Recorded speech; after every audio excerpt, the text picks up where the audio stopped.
What's up everyone, welcome back to my channel. In today's video, I'm going to be covering the things that I really struggled with the most in PA school. I think there are things that a lot of students have issues with when starting a PA program and going throughout PA school. But I'm just going to talk about how I managed to get through these various struggles, and hopefully it can help you out going forward. The first thing that you're going to find pretty difficult when in PA school is your very first semester. Everything is brand new. You have a new schedule. You might be in a new city with new friends. Your schedule is much more demanding than it was in undergrad, or even if you're coming in with a master's degree. A master's in physician assistant studies, what we get to become a PA, is a little bit different than I would say a master's in any other curriculum. It's very intensive, it's short, 2 to 2.5 years. That first semester will be pretty difficult. My first semester, the course load looked a little bit like this. I had anatomy with a cadaver lab. I had a human physiology course. There was also a class in healthcare ethics, basically what healthcare looks like from a financial standpoint and how we got to where we are today and all of that fun stuff. Really, to get through your first semester of PA school, you're just gonna need to be patient and give yourself time. It took me about 4 to 5 weeks to figure out what my schedule looked like, when I was gonna study, when I could have time off. Like I mentioned earlier, everything is so brand new that it's overwhelming in those first few weeks. With time, you're gonna realize which classes are harder and which are easier, and which ones you're gonna have to stay on top of week in and week out. The way my program was structured, we did block exams, so once every 4 weeks we had a week of testing. So we had exams in every single one of our classes. A week to 2 weeks before, you could really feel the pressure start to mount. Everyone would start studying like crazy, especially the week before. It's not like undergrad where you can cram everything in the night or 2 nights before. Some people did. I don't know how they did it. I'm not that type of person. So about 2 weeks in, I would start to feel the pressure and I would really start studying. And that's basically how I got through PA school. And then after that week of block exams, it was kind of like a week of partial vacation. I wouldn't say vacation because you're already preparing for those exams that are 4 weeks out. You're preparing for the harder classes immediately after those lectures. You're reading over notes, you're kind of studying ahead if you can, reading textbooks if they're assigned to you, or reading over your lectures before they're presented that next day, or just familiarizing yourself with that day's topics before diving deeper into more depth of whatever you're covering the following day. So to sum up, your first semester is probably gonna be your hardest semester of PA school. I'm pretty confident that it was my hardest, but give yourself time, set up a schedule, figure out when you're gonna study, when you're gonna have time off, try to relax on the weekends if you can. It's totally normal to study from Friday to Sunday night if you have a test coming up that following Monday, but just figure out your schedule and you'll get through it. The next thing I struggled with from start to finish in PA school was balance. Trying to figure out when I can go out, hang out with friends, hang out with Chelsea, go to the dog park with Ollie, and when I can actually study, because PA school does this thing to you to where when you're not studying or you're not in class, you feel guilty and you feel like you should be studying, otherwise you're getting behind. But it's super important that you reserve time to relax or you're gonna burn yourself out, and you reserve time for studying.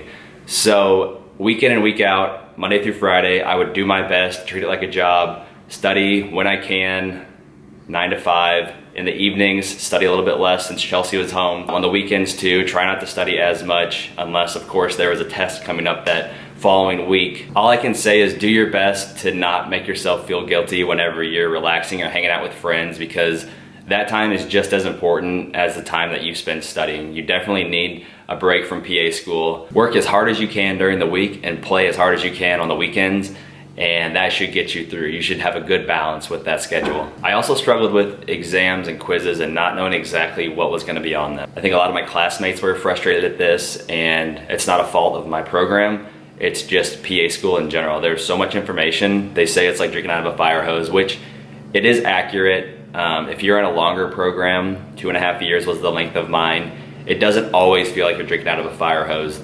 During those weeks where we had block exams, yes, that week, the 2 weeks leading up to it, and the week of exams, it felt like we were being fed through a fire hose. There was so much information to study and read over and cover before the test, but then the week or two following that, it was much more chill. We could kind of study when we needed to, when we felt like it. If you're in a 2-year program, it might feel like that fire hose is coming at you the entire time. That's what I hear from students. I didn't have that experience because I wasn't in a 2-year program.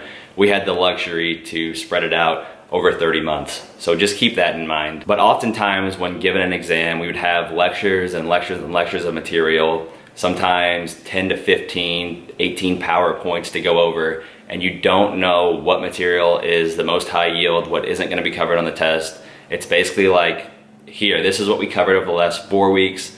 You're gonna be tested on it. When I ever felt lost, I used Pants Prep Pearls. It's a great book, all high yield information.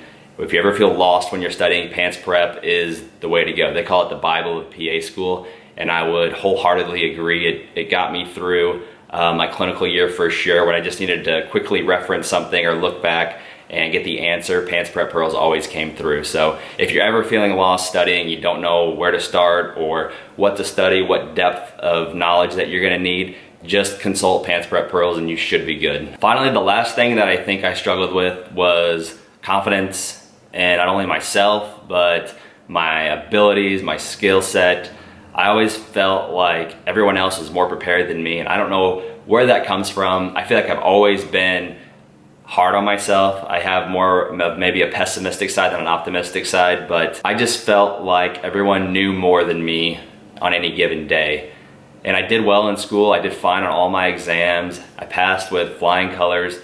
But there was always that piece of me that felt like I didn't quite know enough or as much. It's something that I've worked on from the start of PA school until I graduated. On rotations, I always tried to be a better version of myself than the previous rotation. I'd always identify my weaknesses and basically build on them to become a stronger student the next rotation. And then once that rotation was over, build on that again. And hopefully by my 12th rotation, I was a much more improved, confident provider than I was as a student on my first rotation. I still can't imagine if I could be a fly on the wall and watch myself in my first rotation in psych and a state psychiatric ward. I would just love to see how I reacted to things or how I talked to individuals. I basically, your first rotation out in the clinical world, in the hospital, you just feel totally lost. Even though you've studied really hard and didactic and you feel like you know a lot about many different things, you get out in the real world and that stuff, your knowledge kind of just disappears and you don't really know how to react to situations, or it's not like you read it in a textbook, because nothing is textbook in the real world.